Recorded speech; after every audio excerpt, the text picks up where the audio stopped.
Bem, a aula de hoje vai repetir coisas, né? Porque é uma revisão, né?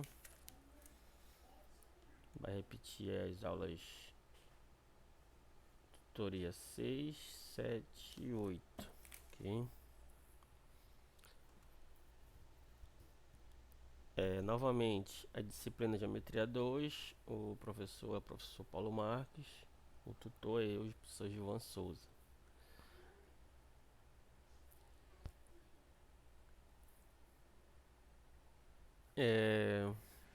As coordenadas no espaço.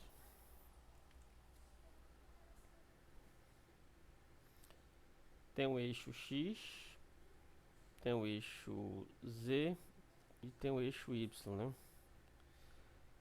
As coordenadas no espaço, aqui os três eixos, né? A gente vai ver particularmente como é que faz. Qualquer coordenada no espaço, x, y e z, certo? A terna é x abscissa, y ordenada e z é a cota, ok? Qualquer ponto novamente representado por x, y e z. Os eixos no sistema são eixo OX, onde só tem a coordenada x, a y e a z é zero, ok? O eixo OZ, OY, desculpa, onde só tem a coordenada y, o x e o z são zero, e o eixo OZ. O eixo OZ tem só a coordenada z, x e y vale zero. Lembrando que x, y e z são números reais. Os planos. O plano XY é um plano, como você olha no GeoGebra, ele é um plano da base, né? Então, se você pensar, por exemplo, numa parede, pensar em 3 dimensões, é como se fosse o chão, né? Então, o plano XY é como se fosse o chão. E ele é dado por quem? Ele tem coordenadas x e y, por isso que é o plano XY. E a coordenada do z é zero. Com isso, você pode ter outros planos também, né? Então, pensando na parede, então temos o plano YZ, né? Que pode ser uma parede lateral, de repente, né? A parede lateral vai fazer o papel de plano XZ, onde tem as coordenadas x e z. E o y vai ser zero. E tem outra parede, que é o plano YZ. Aqui está faltando trocar, né? O plano YZ. O plano YZ só tem o y e o z.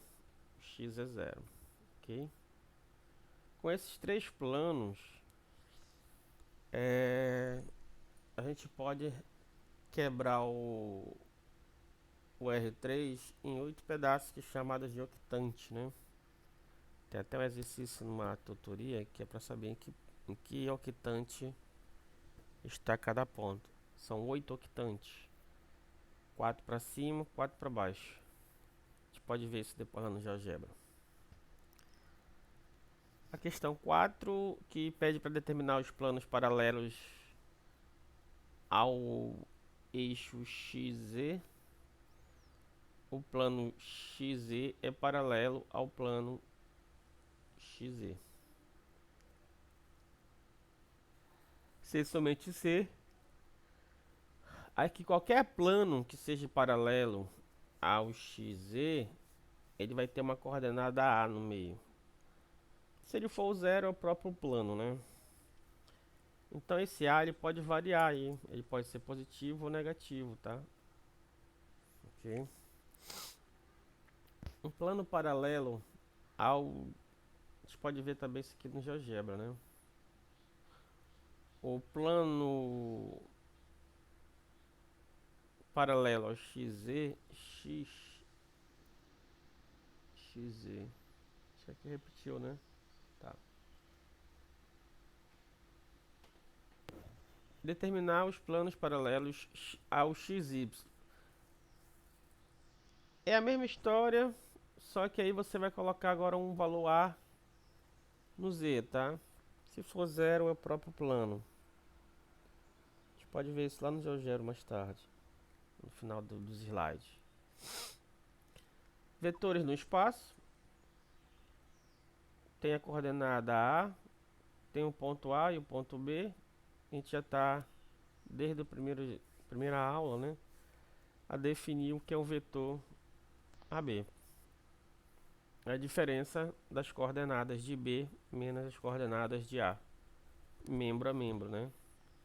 X com X, Y com Y e Z com Z. O vetor do R3 é o vetor O, só que as três coordenadas são zero. Acabo identificando esse ponto como um ponto nulo, né? E não deixa de ser o vetor nulo. Vetores equivalentes. Dois vetores orientados AB, aqui faltou a setinha aqui em cima, e CD são equivalentes quando acontecer as três coisas ao mesmo tempo. Todo vetor precisa de módulo, direção e sentido, tá? Então aqui as três coisas, os três entes do vetor tem que ser iguais para poder ser equivalentes. Lembrando que comprimento pode ser dado como nome de módulo, né, ou norma, né? Okay.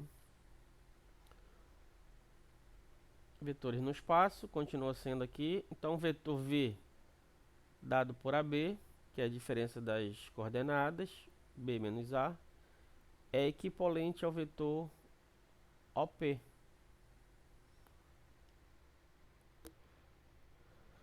Lembrando que o O é o ponto 0, 0, 0.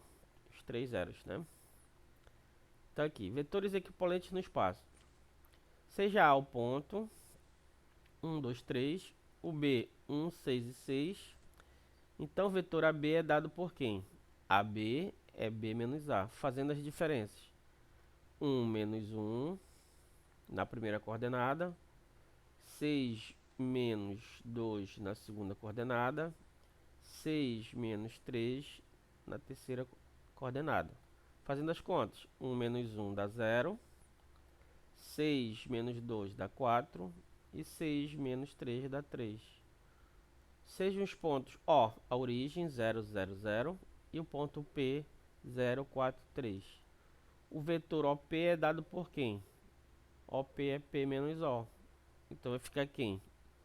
0 menos 0 na primeira coordenada, 4 menos 0 na segunda coordenada e 3 menos 0 na terceira coordenada. Eu coloquei só por questão de conveniência aqui mostrar para vocês. Então 0 menos 0 dá 0, 4 menos 0 dá 4 e 3 menos 0 dá 3. Com isso, eu não calculei aqui o módulo, né? Mas esses vetores eles são equivalentes, tá? Não tem nenhuma coordenada diferente, ó. Todas as coordenadas são iguais aqui, tá? Aqui é um exemplo, né? Então olha lá. Eu fiz no GeoGebra essa figura. Então o vetor AB tá aqui a direção dele, ó. E olha o vetor OP. Então eles têm a mesma direção, né? O mesmo sentido, né? Tá ascendente, tá para cima, né? E o mesmo módulo. Deixa eu lá na frente já para calcular o módulo. Então esses são os tipos de vetores equivalentes. Então qualquer vetor do espaço por dois pontos pode ser equivalente a um vetor OP, onde o P vai mudar, claro, né? Distância no espaço. Dados dois pontos, a distância é a raiz quadrada da diferença das componentes, cada uma elevado ao quadrado. Essa distância vai acabar se confundindo com a definição de norma. O que é a norma ou comprimento do vetor? ou módulo também, né? Como já foi dito anteriormente. Confunde muito, né? Na verdade é assim, a norma em matemática, ela é um pouquinho maior que o módulo em física, tá? O módulo é muito usado em física, bom? A norma ao comprimento de um vetor V do espaço é igual ao comprimento do segmento representante de V e é designado por essas barrinhas aqui e o vetor V dentro. Então, o que é a norma? É a distância de AB, ok? Se o vetor V for x, y, z, então a norma de V vai ser, lembrando lá do vetor equivalente, né? Ó, esse vetor é equivalente em relação à origem, ou seja, OP, tá? Que a gente acabou de falar ainda agora. A distância no espaço. Na questão 11 de uma tutoria, verificar se os pontos são vértices de um triângulo retângulo. A gente já fez essa conta, né? Então só estou repetindo para mostrar, por isso que é revisão. Então a distância entre A e B é essa conta aqui, né? A gente já fez, vai dar raiz de 6. A distância entre AC vai dar raiz de 2. E a distância entre BC é raiz de 8. Bem aqui tem um errozinho que aqui é o 2, ó, tá? Elevado ao quadrado.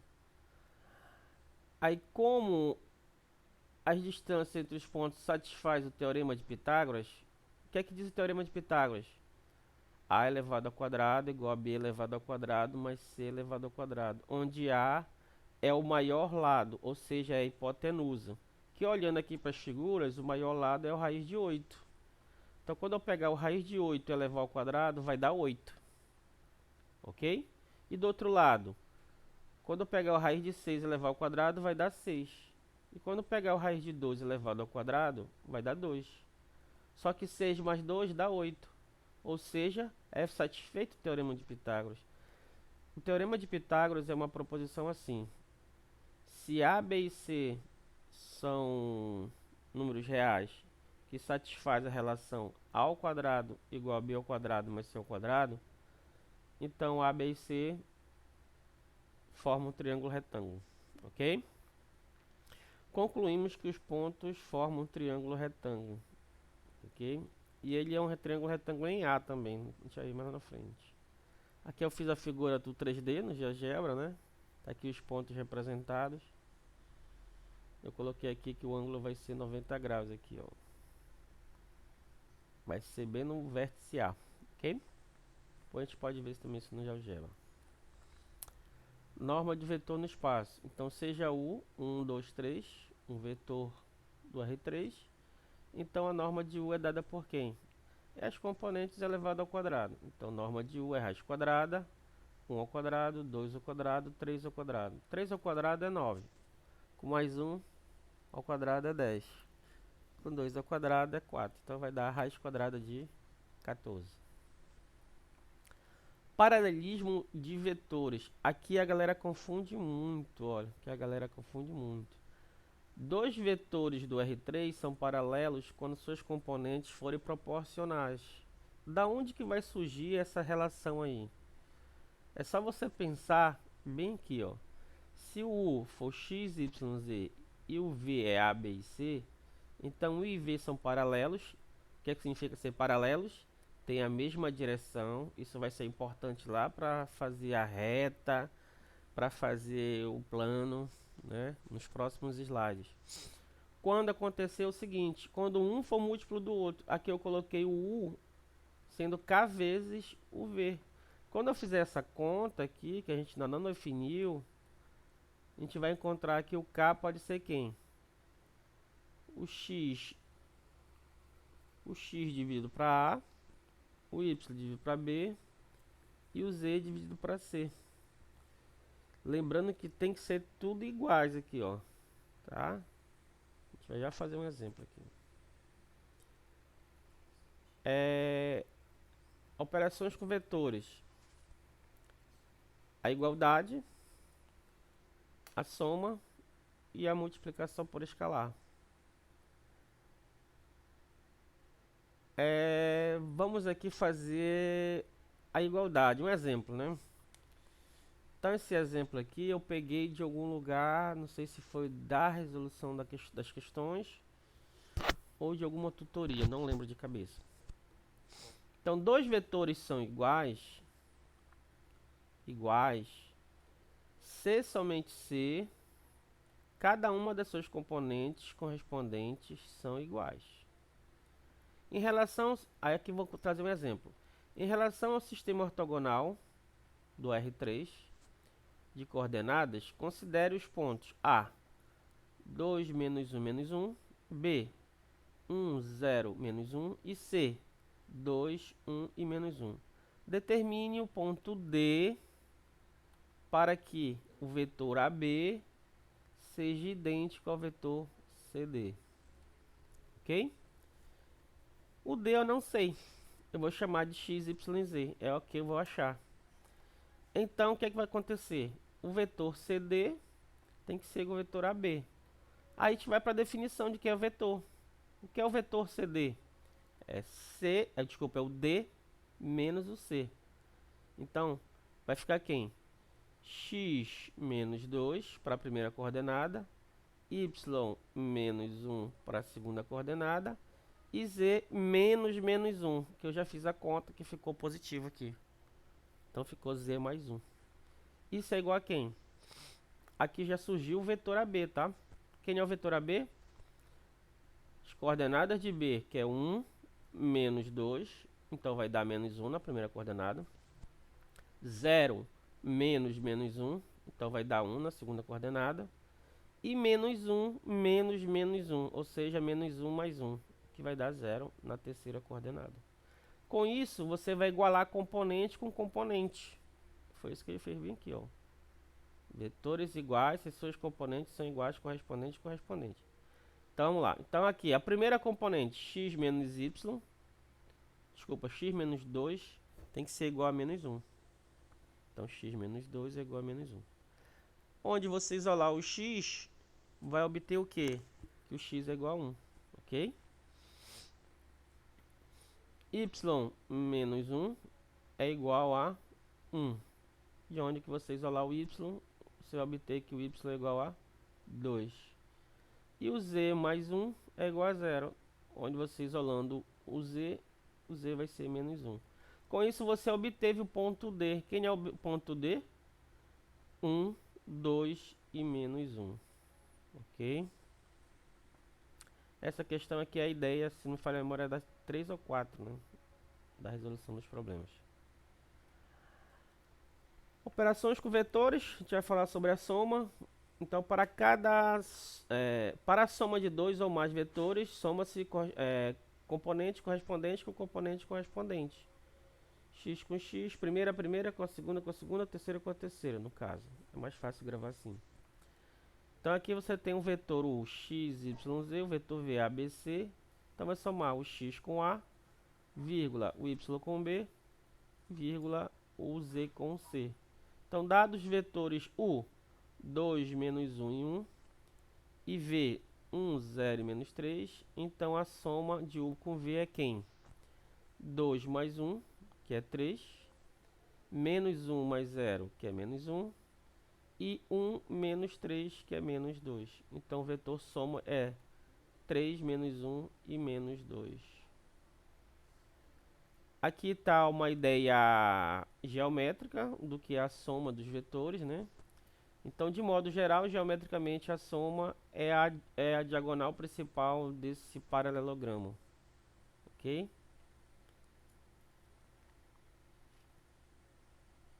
Você traça aqui, ó, o vetor U azul, por exemplo, né? Aí você traça uma paralela a ele, aqui em cima. Você traça o vetor V aqui, vermelho, você traça uma paralela aqui a ele. E traça essa diagonal principal, tá?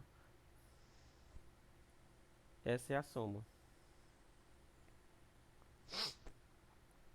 Multiplicação por escalar. O escalar multiplica todas as componentes do vetor. Então, seja K pertencente ao número reais e V é um x, y, z, então KV vai ser quem? K vezes x, kx, k vezes y, ky, e k vezes z, kz. Então, seja v o vetor 3 menos 1, 0, então 2v vai ser quem? 2 vezes 3 vai dar 6. 2 vezes menos 1 dá menos 2. E 2 vezes 0 vai dar 0. Ok? Propriedades da norma de vetores no espaço. Na verdade, isso aqui vale para qualquer norma, tá? Então, seja u e v e w vetores do espaço, então e lambda pertencente ao número reais, temos o que? Temos que o vetor, a norma do vetor u sempre é maior ou igual a zero. Isso até é um exercício que está pedindo para perguntar se é verdadeiro ou falso. Tá?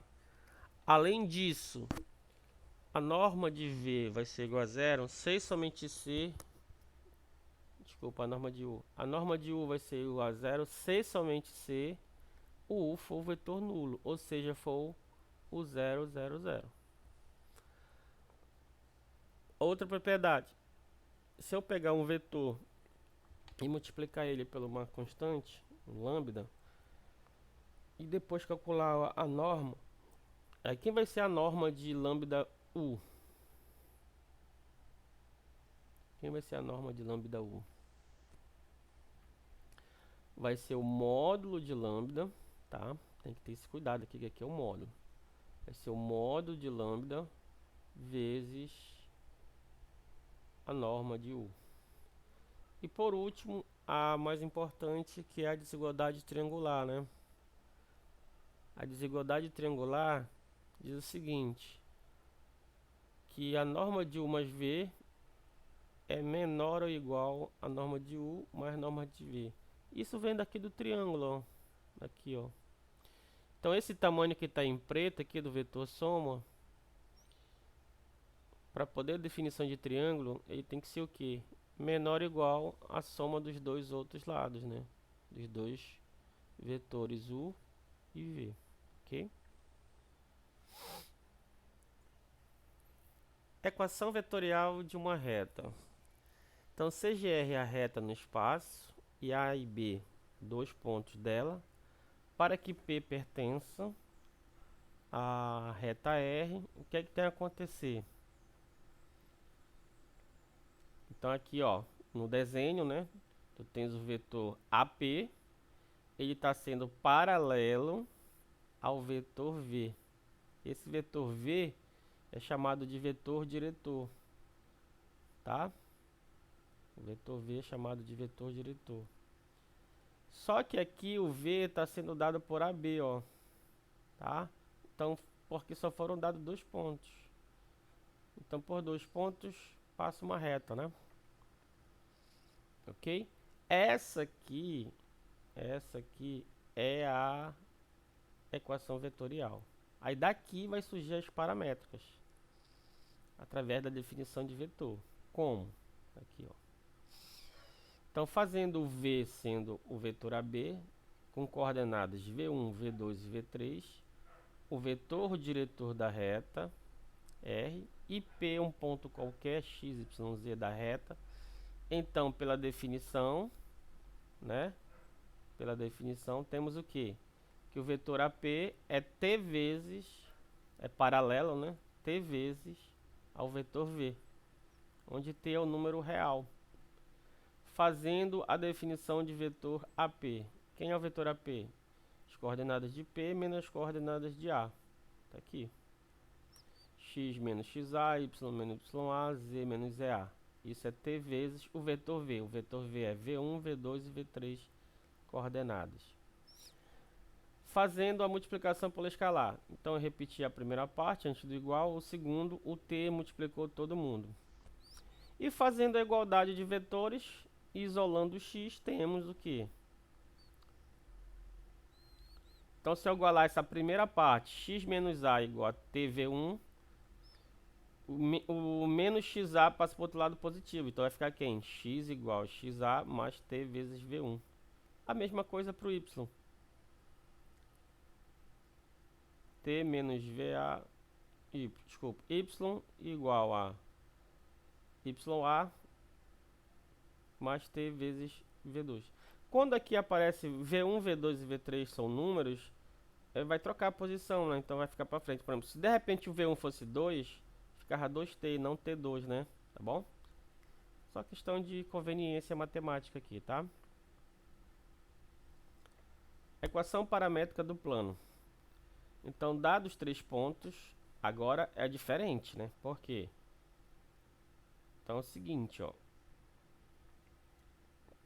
Então, aqui dado 2 pontos, passa uma reta. Aqui dado 3 pontos, passa um plano, tá? Um único plano. Então, dado 3 pontos não colineares, ou seja, não estão sobre a mesma reta, no espaço existe um único plano π que os contém. E como é dado π? P pertence ao plano π se somente se o vetor AP for combinação linear dos vetores diretores. Ok? O vetor AB eu vou chamar de V1, V2 e V3. E o vetor AC eu vou chamar de U1, U2 e U3. Os vetores diretores, tá? U e V. Faltou eu colocar aqui. As equações paramétricas, mesma história aqui, né? Só que vai surgir, olha, um pouquinho a mais, né? Então, quem é o x? É o xa mais r, que multiplica a primeira coordenada, mais s, que multiplica a segunda coordenada. A primeira coordenada do vetor v, v1, e a primeira coordenada do vetor u, u1. O r e o s são números reais. Bom?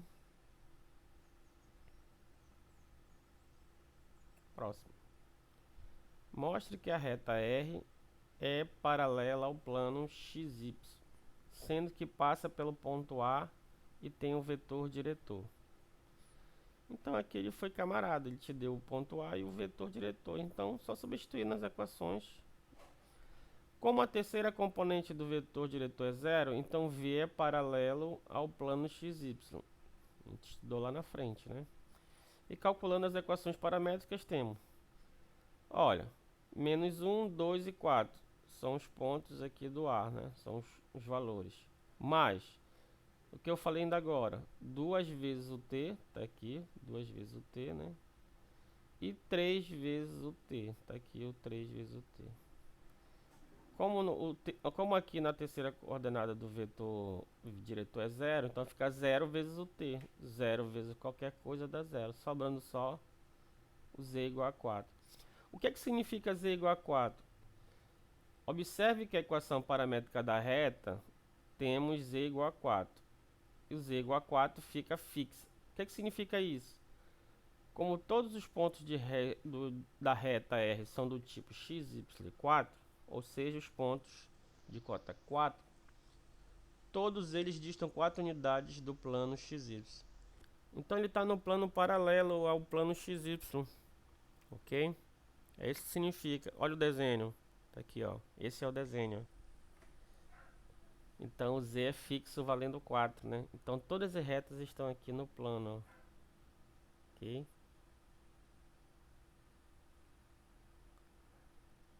De novo, mostre que a reta R é paralela ao eixo Z, sendo que passa pelos pontos A e tem um vetor aqui. O que é que significa isso aqui, ó? O vetor V significa que é o quê? Que faz parte do eixo Z, né? Esse vetor V faz parte do eixo Z, ó. Só tem a coordenada Z diferente de zero. É isso que significa. Então, como o vetor, como a direção de V é paralela ao de Z, a reta R pode ser representada pelas equações. Então vai ficar fixa o x e o y, valendo 3, o que vai variar o z. Então z é quem? 4 mais 3t. Observe que as equações ficam fixas. O que é que significa? Tá aqui, ó. Significa que a reta R é paralela ao eixo z. Ok?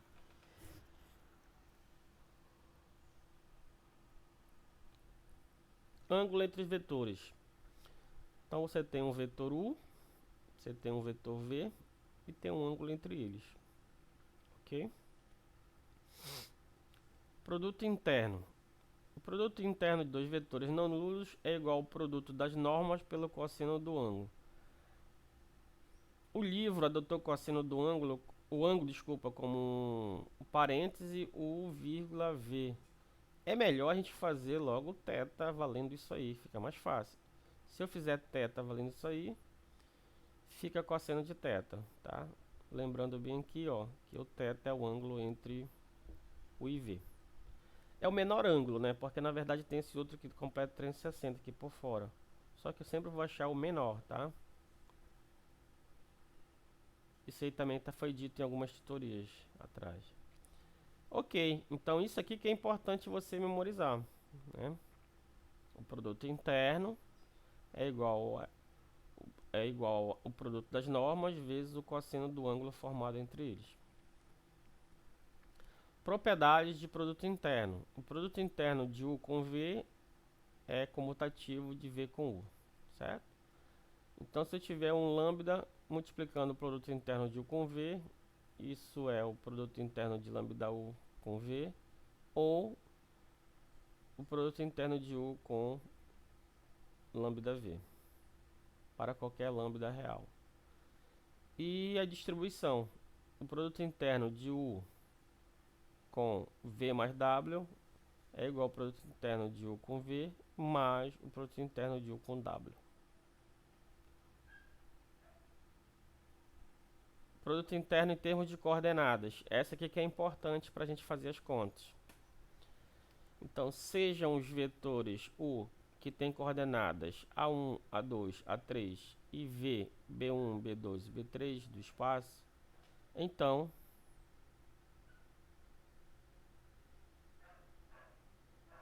o produto interno dos vetores U e V em termos de coordenadas é dada por... Tá aqui o produto interno. O que é que você vai fazer?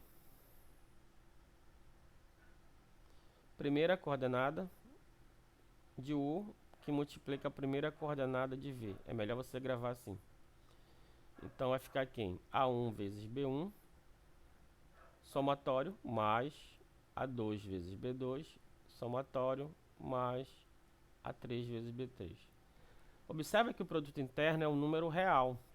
Se ele é um número real, então, como o número real tem a propriedade de ser de ter a propriedade de tricotomia, o que significa isso? Ou o número é positivo, ou o número é zero, ou o número é negativo. Só tem essas três opções para ele. A gente vai ver lá na frente qual é o significado. Seja o vetor x, y, z no espaço, então o produto interno do vetor u com ele mesmo, em termos de coordenadas, é dada por... Isso aqui é interessante. Então, o que é que significa o produto interno dele com ele mesmo? Primeira coordenada com a primeira coordenada. Então, x vezes x, mais y vezes y, mais z vezes z. Só que x vezes x é x ao quadrado, y vezes y, y ao quadrado, z vezes z, z ao quadrado. Fazendo os cálculos, temos que o produto interno de u com ele mesmo é x ao quadrado, y ao quadrado, z ao quadrado. Mas isso a gente já viu, que isso aqui é quem? A relação do produto interno e a norma. Então quer dizer o quê? Que a norma ao quadrado é igual ao produto interno dele com ele mesmo. Ok? Lembrando que a norma é a raiz quadrada, né? Ok? Então essa propriedade aqui é importante. Ângulo entre dois vetores, continuando. Então, como o produto interno de dois vetores não nulos são dados por essa fórmula, né? A gente já viu. Então aqui eu vou isolar o cosseno. Então o cosseno vai ser quem? As normas estão multiplicando, então elas passam dividindo. Então vai ficar cosseno igual ao produto interno de U com V, dividido pelo produto das normas de U com V. Se U e V são ambos não nulos, então pela propriedade da norma, temos que U e V são números positivos. Né? Lembrando que a norma só pode ser maior ou igual a zero. Como os vetores U e V não são nulos, ou seja, não pode ser zero a norma, então só sobra a possibilidade do positivo para as normas. Beleza. Como o cosseno também é dado por essa forma, E como o módulo de cosseno, o que significa? Essa função cosseno ela é uma função limitada. O que significa ela só vai funcionar entre menos 1 e 1, ok? Isso implica em quê? Implica que o θ ele é maior ou igual a zero e menor que 180. Lembrando que eu vou pegar o menor ângulo entre os dois vetores. Pois a função cosseno é injetiva no intervalo 0π. Tá aqui, ó. Injetiva, só tem um único valor correspondente x e só tem um único correspondente valor em y. Ok? Então aqui eu construí o gráfico para vocês. Então determinemos o produto interno de U com V e o ângulo entre U e V, onde onde U é 1, 1 e 1, V é menos 2, 0 e 2. Fazendo o produto interno, primeira componente de U é 1 vezes a primeira componente de V, que é menos 2, mais segunda componente de U, que multiplica a segunda componente de V, mais terceira componente de U, que multiplica a terceira componente de V. Fazendo as contas, menos 2, 0 e 2, que isso vai dar 0. Como a norma de U, a gente já fez isso em alguns lugares atrás, a norma de U é a raiz quadrada, né? Raiz quadrada de 1 ao quadrado, mais 1 ao quadrado, mais 1 ao quadrado, que vai dar a raiz de 3. E a norma de V é a raiz de 8. Vamos fazer a conta. Substituindo o cosseno do ângulo, aqui eu deixei aqui por causa da tutoria que o professor pediu para deixar nesse sentido. Mas poderia ser cosseno de θ aqui, tá? Produto interno de U com V, que dá 0. 0 dividido para qualquer coisa vai dar 0, desde que qualquer coisa não seja 0 também, né? Os vetores são perpendiculares, isto é, o ângulo entre eles é 90 graus. A gente vai já ver como é que funciona essa coisa aqui. Determinamos o ângulo entre U e W, sendo que o U e o W são dados por essas coisas aqui. Mesma jogada, né? Então vai fazer 1 vezes 8, 1 vezes 2, 1 vezes menos 4. Dá 8 mais 2 menos 4, que vai dar 6. Logo, o cosseno do ângulo vai ser quem? 6 dividido pela raiz de 3, dividido pela raiz de 84. Fazendo as contas, isso vai dar 6. 6 com 6 vai cortar, vai sobrar só 1 raiz de 7, né? Então, usando a máquina de calcular, aqui não tem jeito, né? Se você quisesse deixar só assim, tá certo? Ó. Na prova, não tem máquina de calcular, você vai deixar só assim. Ó. Como? Cosseno... Deu bug. Cosseno... Desculpa. Θ é igual a quem? Arco cosseno de 1 sobre raiz de 7. Tá? Não tem como você saber que vai dar os 67,8 graus. Bom? Você vai só deixar assim. Determinemos o ângulo entre U e V, ou V e W, o produto interno e o ângulo, onde o V é dado por menos 2, 0, 2, e o W 8, 2 e menos 4. Fazendo as contas, a gente vê que o produto interno vai dar menos 24, né? E como a norma de V é 8 e a norma de W é 84, fazendo as contas daqui também, isso vai dar esse número aqui, ó. O ângulo θ é o arco cosseno de menos. Aqui eu vou chamar a atenção para o que aconteceu para cada produto interno. Acho que é mais interessante esse slide é isso. O IV deu 0. O IW deu positivo. E V e W deu negativo. A gente vai já descobrir o que significa isso. Está aqui no próximo slide. O ângulo θ ficará determinado pelo sinal entre os dois, pelo produto interno de dois vetores.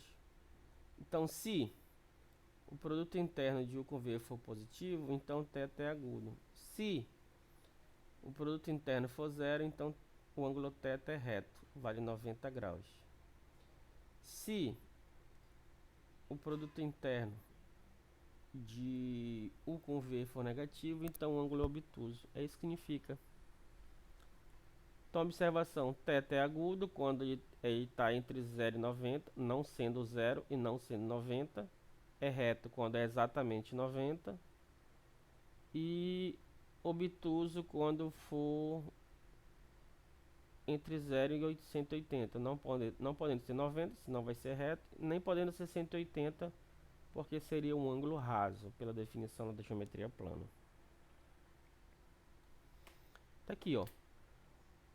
Um vetor U é múltiplo do vetor V quando existir, a gente já viu a multiplicidade mais lá na frente, né? Então, o K pode ser positivo. Se o K ser positivo, o que significa? Que o U e V tem a mesma direção e o mesmo sentido. E se o K for negativo, o I V tem a mesma direção, desculpa, e sentidos opostos. Particularizando, se o K for menos 1, então o ângulo entre eles é 180 graus, que foi o caso que eu não falei aqui, né? Por isso que eu coloquei aqui, bom? Então cada um vai para o seu lado aqui, ó, partindo de uma origem igual para todos. Então o U vem para a direita e o V vem para a esquerda. Então esse ângulo aqui é 180 graus. Ok? Essa propriedade é super, hiper, mega pau importante. Essa você tem que memorizar, gravar, internalizar e aprender. Dois vetores U e V são perpendiculares ou equivalentes ortogonais quando o ângulo entre eles é 90 graus. E escrevemos U perp V. Está aqui. Né? Então o vetor U está aqui, o vetor V está aqui. Então, propriedade: dois vetores são perpendiculares ou ortogonais se só se o produto interno entre eles é igual a zero. Essa propriedade é importante. Então, se os vetores U e V são perpendiculares, o produto interno é zero. E se o produto interno é zero, é porque os vetores são perpendiculares. Por isso que é C, somente C. Tá? Por isso que eu até destaquei e coloquei aqui em uma caixinha. Vamos verificar aqui algumas coisas. Verificar se os pontos A, B e C são vértices de um triângulo retângulo. Eu vou fazer a mesma questão que a gente já fez com distância, só que agora usando vetores. E usando a propriedade de perpendicular. Ok? Vamos lá. Então, quem é o vetor U? O vetor U vai ser AB. Lembrando que é B menos A. Então, o vetor U vai ser quem? 2, menos 1, menos 1. E o vetor V vai ser AC. 0, menos 1 e 1. Calculando o produto interno de U com V, a gente obtém o número 0. Ó, se obter o número 0, o que significa? Se o produto interno for 0, significa que o IV é perpendicular. Essa que é a importância aqui. Então pronto, como o produto interno entre o IV é igual a 0, então U é perpendicular a V. Concluímos que os vértices A, B e C formam um triângulo retângulo, ainda vou mais, em A, tá? Eles tiveram a mesma origem aqui, ó, AB e AC, bom? Tá aqui, ó, a projeção ortogonal, que é uma aplicação, né? A projeção ortogonal do vetor V em relação ao vetor U é denotado por... É um pouquinho diferente lá do livro esse aqui, tá? Que eu peguei. Mas é equivalente, tá? Que no livro não vi esse desenho aqui, tá? Então aqui tu tens o vetor U, que ele tá em azul, tá? E tens o vetor V. Aí tu vai projetar esse vetor V em cima do U, ó, que vai surgir esse vetor que está em preto. Ele vai ser T vezes o U, ó. Ok? Quem é esse T? Esse aqui é um outro problema. A gente vai já descobrir. Então, o que é que está escrito aqui? Projeção de V em relação a U, né? Projeção ortogonal, não é qualquer projeção, tá? Ortogonal. Esse T lá, aqui, é esse bem aqui, ó.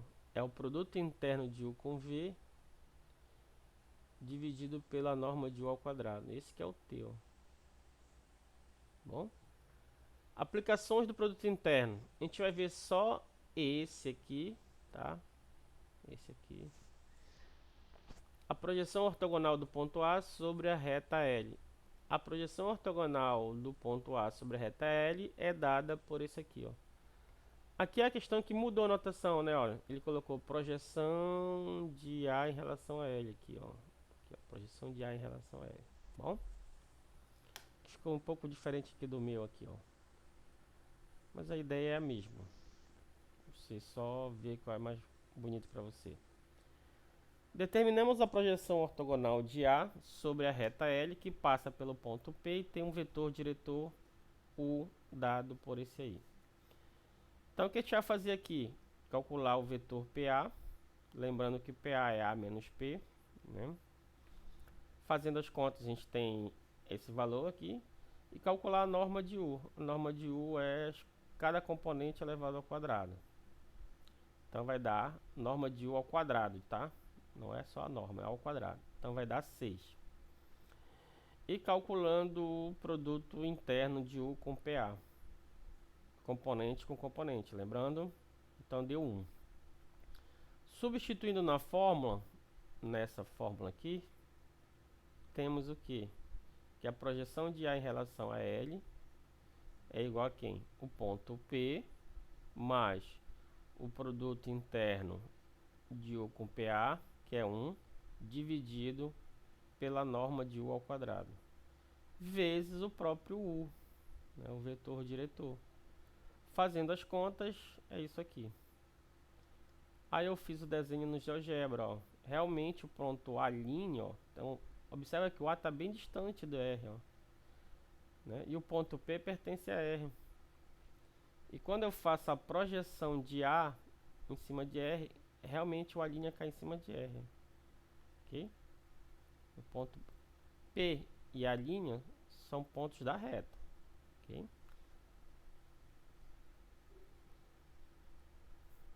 Outra aplicação.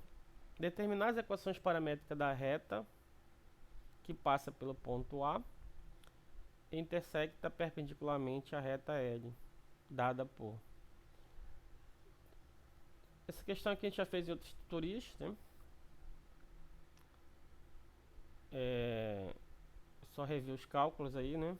Mas a ideia é a mesma, só que um pouquinho maior. Por quê?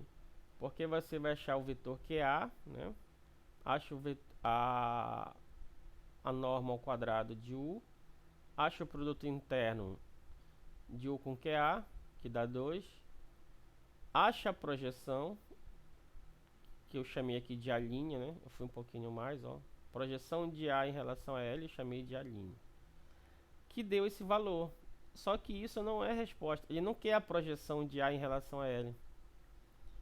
Ele quer a reta perpendicular. O que é que significa? Aqui. Que a reta L' solicitada é a reta que passa pelo ponto A e a linha, onde a linha é a projeção ortogonal que a gente acabou de calcular. Em outras palavras, ele quer que ache o vetor diretor que passa por A e a linha. Aí a gente tem as equações paramétricas, tá? Onde S aqui é um número real qualquer, é o parâmetro na verdade. E por último, seja R1 e R2 não paralelas, então a direção de U e V, com direções de U e V respectivamente, toda reta R ortogonal a R1 e R2 terá a direção do vetor W, que satisfaz o seguinte sistema linear. O produto interno de U com W tem que dar 0. E o produto interno de V com W tem que dar zero. Essa ideia aqui é importante para resolver a equação ou as questões lá da apostila. Aí aqui acaba os slides.